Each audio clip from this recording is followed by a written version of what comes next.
शिव पुराण परिचय का अध्याय 6वां। शिवलिंग की स्थापना, उसके लक्षण और पूजन विधि का वर्णन तथा शिव पद की प्राप्ति कराने वाला सत्कर्मों का विवेचन।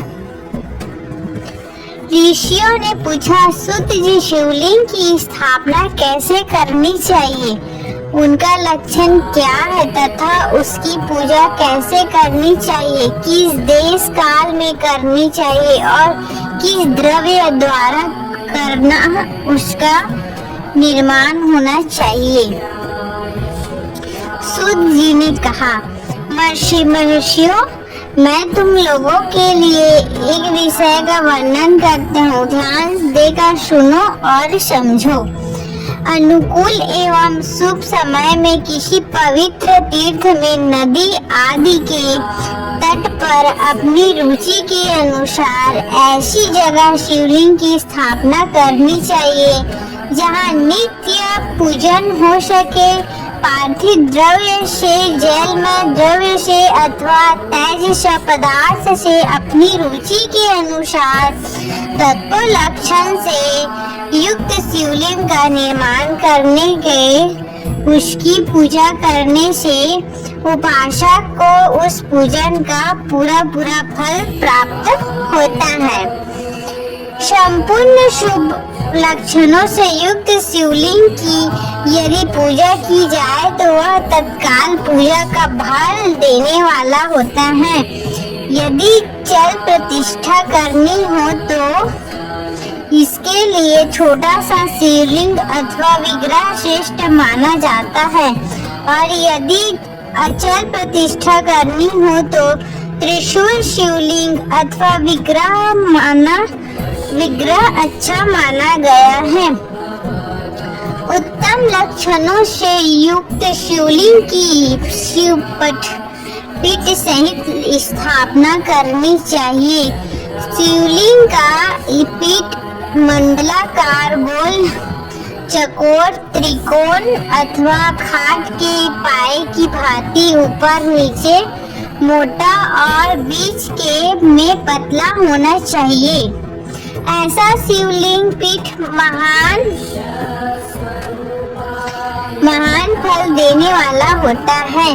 पहले मिट्टी से, परिस्पर आदि से अथवा लोहे आदि से शिवलिंग का निर्माण करना चाहिए। जिससे द्रव्य से शिवलिंग का निर्माण हो, उसी से उसका पीठ भी बनाना चाहिए। यथी स्थवर अचल प्रतिष्ठा वाले शिवलिंग की विशेष बात है। चल शिवलिंग में भी लिंग और पीठ का एक ही उपादान होना चाहिए, क्योंकि बाइंडिंग के लिए यह नियम नहीं है कि लंबाई निर्माता करता या स्थापना करने वाला यजमान के 12 अंगुल के बराबर होनी चाहिए। ऐसे ही शिवलिंग को उत्तम कहा गया है। इससे कम लंबाई हो तो फल में कमी आ जाती है, अधिक हो तो कोई दोष की बात नहीं। चरलिंग में भी वैसा ही नियम है। उनकी लंबाई कम से कम कर्ता के अंगुल के बराबर होनी चाहिए। उसका छोटा होने पर अल्प फल मिलता है, किंतु उससे अधिक होना दोष की बात नहीं।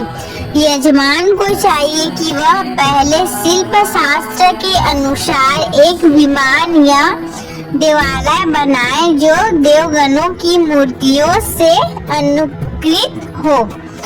उसका गर्भगृह बहुत ही सुंदर, छिद्रीय और दर्पण के समान स्वच्छ हो।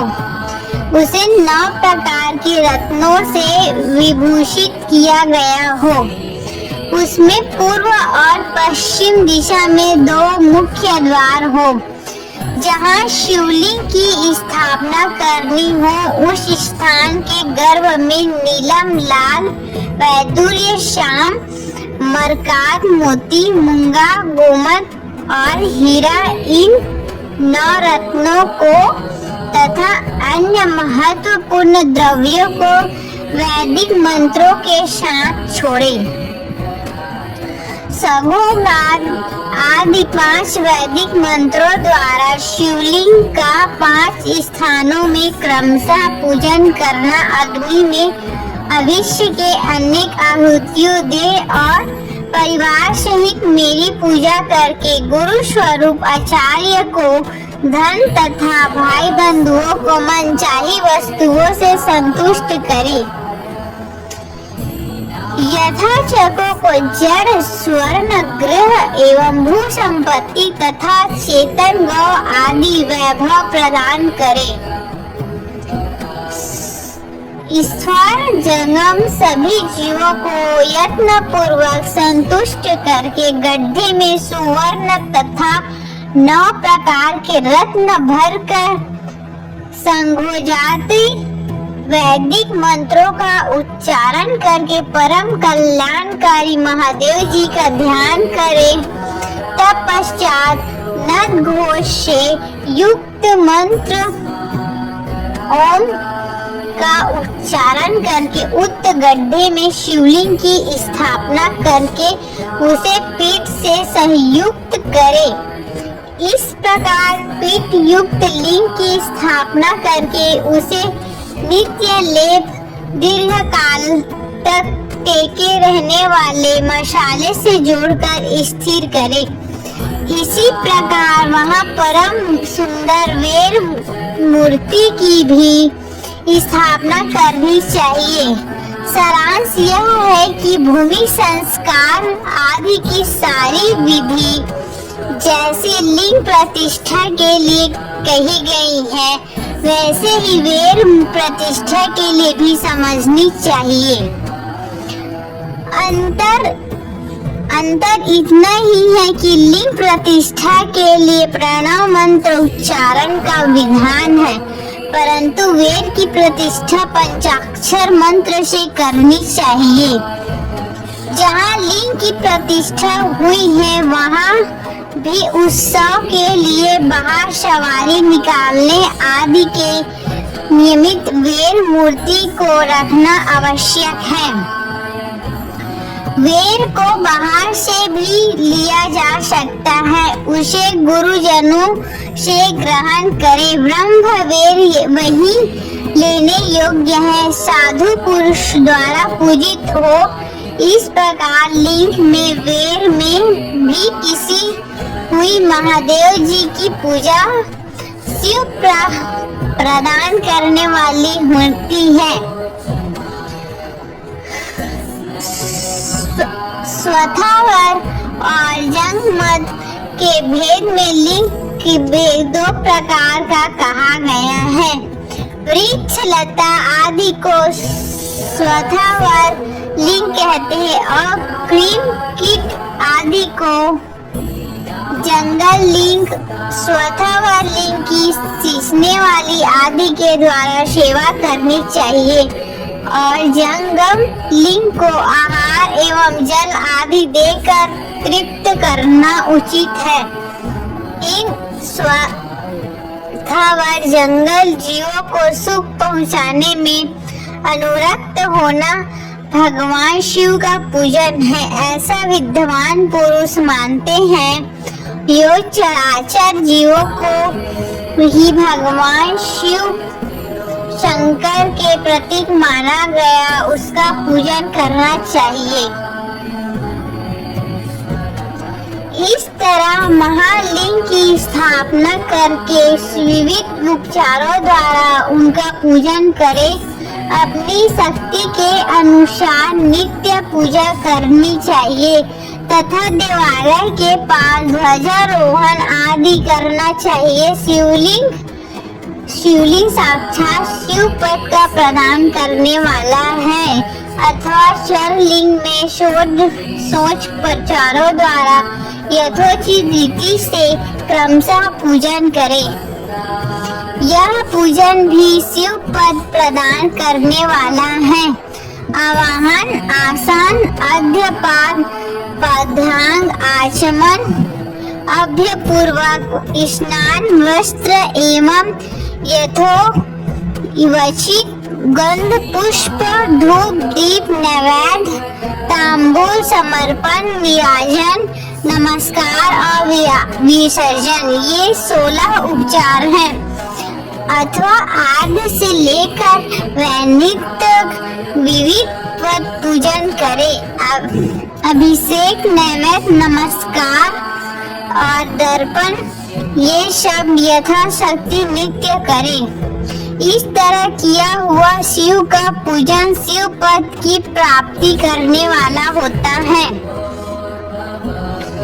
अथवा किसी मनुष्य के द्वारा स्थापित शिवलिंग में की ऋषियों द्वारा स्थापित शिवलिंग में देवालय द्वारा स्थापित शिवलिंग में अपने आप प्रकट हुए स्वयंभू लिंग में तथा अपने द्वारा नूतन स्थापित हुए शिवलिंग में भी उपचार समर्पण पूर्वक जैसे तैसे पूजा करने या पूजन की सामग्री देने से मनुष्य ऊपर जो कुछ कहा गया है वह सारा फल प्राप्त कर लेता है।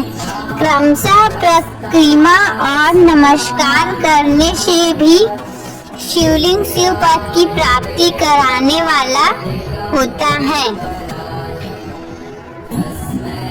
यदि नियम पूर्वक शिवलिंग की दर्शन मात्र कर लिया जाए तो वह भी कल्याण पद होता है। मिट्टी, आटा, गाय के गोबर, फूल, कनेर, पुष्प, गुड़, मक्खन, भस्म और अन्न के भी अपनी रुचि के अनुसार शिवलिंग बनाकर तद अनुसार उनका पूजन करें। अथवा प्रतिदिन 10,000 प्रणव मंत्र का जाप करें। अथवा दोनों संध्याओं के समय एक सहस्त्र प्रणव का जाप किया जाए। यह क्रम से ही शिव पद की प्राप्ति कराने वाला है, ऐसा जानना चाहिए। जाप काल में मकारांत प्रणव का उच्चारण मन की शुद्धि करने वाला होता है। समाधि में मानसिक जप का विधान है तथा अन्य सब समय भी उपांशु जप ही करना चाहिए। नाद और बिंदु से युक्त ओंकार के उच्चारण को विद्वान पुरुष समान प्रणव कहते हैं। यदि प्रतिदिन आदर पूर्वक 10,000 पंचाक्षर मंत्र का जाप किया जाए अथवा दोनों संख्याओं के समय एक सहस्त्र का ही जाप किया जाए तो उसे शिव पद की प्राप्ति कराने वाला समझना चाहिए। ब्राह्मणों के लिए यदि प्रणव से युक्त पंचाक्षर मंत्र अच्छा बताया गया है। कलश से किया हुआ स्नान मंत्र की दीक्षा, मातृकाओं का न्यास, सत्य से पवित्र अंतःकरण वाला ब्राह्मण तथा ज्ञानी गुरु इन सबका उत्तम माना गया है। द्विजों के लिए नमः शिवाय उच्चारण का विधान है। द्विजेतरों के लिए अंत में नमः पद का प्रयोग विधि है। अर्थात शिवाय नमः इस मंत्र का उच्चारण करें। स्त्री के लिए भी कहीं कहीं विधि पूर्वक नमोंतरांत उच्चारण का ही विधान है। अर्थात वे भी शिवाय नमः का ही जाप करे। कोई ऋषि ब्राह्मण की स्त्रियों के लिए नमः पूर्वक शिवाय की जप की अनुमति देते हैं। अर्थात वे नमः शिवाय का जाप करे। पंचाक्षर मंत्र का 5 करोड़ जाप करके मनुष्य भगवान शिव सदा शिव के समान हो जाता है। 1, 2, 3 अथवा 4 करोड़ का जाप करने से क्रमशः ब्रह्मा, विष्णु, रुद्र तथा महेश्वर पद प्राप्त होता है। अथवा मंत्र में जितने अक्षर हैं उतना पृथक पृथक 1,00,000 जाप करे, अथवा समस्त अक्षरों का एक साथ ही जितने अक्षर हो उतने लाख जाप करे। इस तरह जाप करने शिव पद की प्राप्ति कराने वाला समझना चाहिए। यदि 1000 दिनों में प्रतिदिन एक सहस्त्र जाप के क्रम से पंचाक्षर मंत्र का 10 लाख जाप पूरा हो कर लिया जाए तो प्रतिदिन ब्राह्मण भोजन कराया जाए तो उस मंत्र अविशिष्ट कार्य की सिद्धि होने लगती है।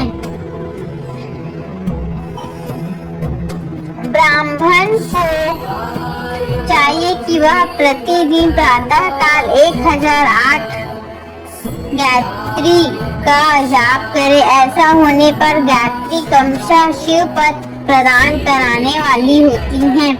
वेद मंत्रों का वैदिक सूत्रों का भी नियम पूर्वक जाप करना चाहिए। वेदों का पारायण भी शिव पद की प्राप्ति कराने वाला है, ऐसा जानना चाहिए। अन्याय जो बहुत से मंत्र हैं उनका भी जितने अक्षर हो उतने लाख जाप करे। इस प्रकार यथाशक्ति जाप करता है वह क्रमशः शिव पद मोक्ष प्राप्त कर लेता है। अपनी रुचि के अनुसार किसी एक मंत्र को अपना कर मृत्यु पर्यंत प्रतिदिन उसका जाप करना चाहिए, अथवा ओम इस मंत्र का प्रतिदिन एक सहस्त्र जाप करना चाहिए। ऐसा करने से भगवान शिव आज्ञा से संपूर्ण मनोरथ की सिद्धि होती है। जो मनुष्य भगवान शिव के लिए फुलवाड़ी या बगीचे आदि लगाता है तथा शिव के सेवा कार्य के लिए मंदिरों से झाड़ना बुहारना आदि की व्यवस्था करता है, वह इस पुण्य कर्म को करके शिव पद को प्राप्त कर लेता है। भगवान शिव के जो काशी आदि क्षेत्र हैं उसमें शिव भक्ति पूर्वक नित्य निवास करे। वह जड़ चेतन सभी को भोग और मोक्ष कराने वाला होता है। अतः विधान पुरुष को भगवान शिव के क्षेत्र में आमरण निवारण करना चाहिए। पुण्य क्षेत्र में स्थित समझना चाहिए। पुण्य क्षेत्र में स्थित बावड़ी कुआं और पोखरे आदि को शिव गंगा समझना चाहिए। भगवान शिव का ऐसा ही वचन है। वहाँ स्नान दान और जाप करके मनुष्य भगवान शिव को प्राप्त कर लेता है। अतः मृत्यु पर्यंत शिव के क्षेत्र का आश्रय लेना चाहिए। जो शिव के क्षेत्र में अपने किसी मृत संबंधित का दाह दशा मासिक श्राद्ध सपिंडीकरण अथवा वार्षिक श्राद्ध करता है, कभी भी शिव के क्षेत्र में अपने पितरों को पिंड देता है, वह तत्काल सब पापों से मुक्त हो जाता है।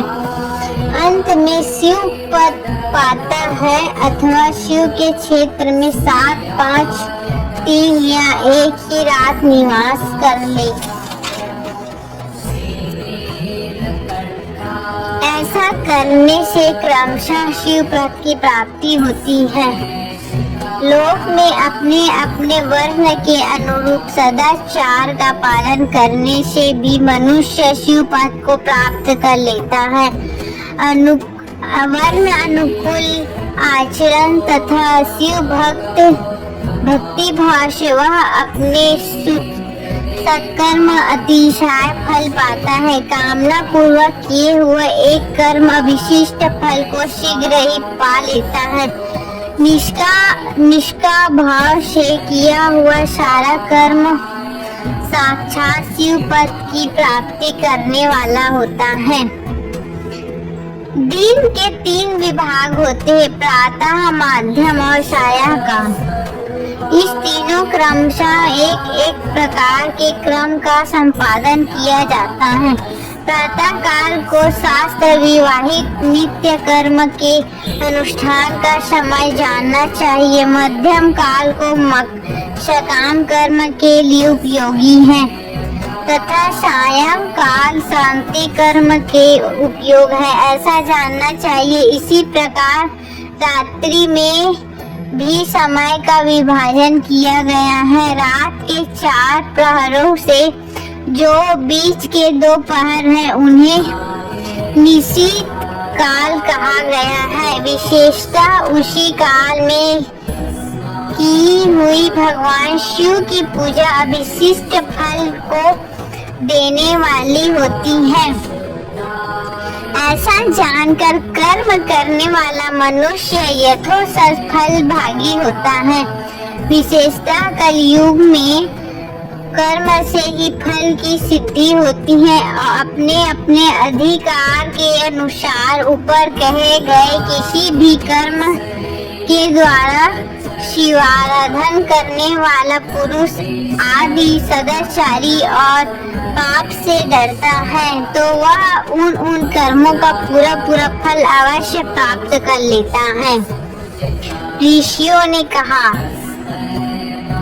सूत जी, पुण्य क्षेत्र कौन कौन से हैं जिनका आश्रय लेकर सभी स्त्री पुरुष शिव पद प्राप्त कर लेता है, यह हमें संक्षिप्त में बताइए। इसी प्रकार रोजाना शिव पुराण पाठ के अध्याय के लिए मेरे चैनल को सब्सक्राइब करें और बेल आइकन को प्रेस करें।